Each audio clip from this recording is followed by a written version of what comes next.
यहाँ पे बेटा फंडामेंटल राइट से आपको क्वेश्चंस जो है वो हो सकता है देखने को मिले। पार्लियामेंट से यहाँ से सवाल आ सकते हैं, प्रेसिडेंट एंड जुडिशरी और उसी के साथ साथ state government structure. At the same time जो भी इकोनॉमिक पॉलिसीज हैं वो भी आपको पढ़ के जाना है। Recent awards and honours, sports events, time जो भी मेजर समिट्स हुई हैं, जो भी कॉन्फ्रेंसेज हुई हैं, ये बहुत ही इंपॉर्टेंट है आपके एग्जाम पर्सपेक्टिव से।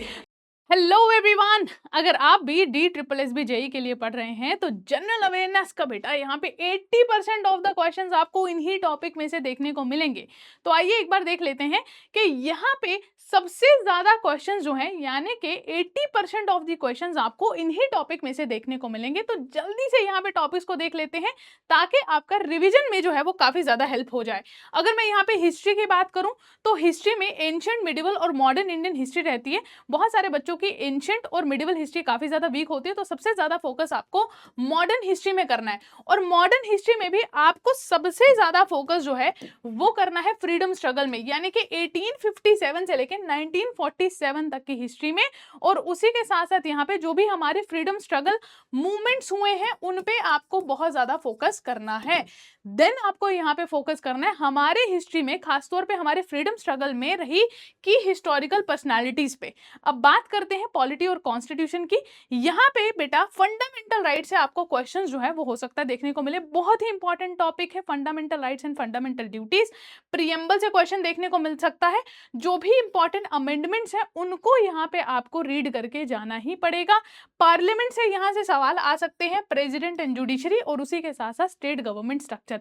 सबसे ज्यादा इंपॉर्टेंट हमारे यहाँ पे फंडामेंटल राइट्स और पार्लियामेंट जो है वो बहुत ही ज्यादा इंपॉर्टेंट टॉपिक सबसे ज्यादा इंपॉर्टेंट यहाँ पे पार्लियामेंट और उसी के साथ साथ फंडामेंटल राइट्स है, ये बिल्कुल भी आप मिस नहीं कर सकते हैं। देन हमारे पास इकोनॉमी में आ जाता है इंडियन इकोनॉमी, खासतौर पे हमारे सेक्टर्स एंड प्लानिंग, जो हमारा प्लान्ड इकोनॉमिक डेवलपमेंट हुआ था।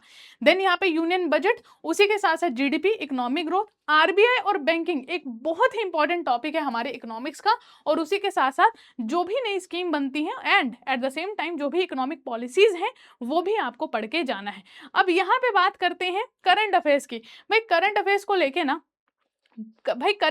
लेके ना बहुत सारे बच्चे कंफ्यूज रहते हैं कि मैम करंट अफेयर्स में हमें क्या पढ़ के जाना चाहिए एग्जाम से पहले। तो करंट अफेयर में आपको नेशनल एंड इंटरनेशनल न्यूज वो कवर करनी है।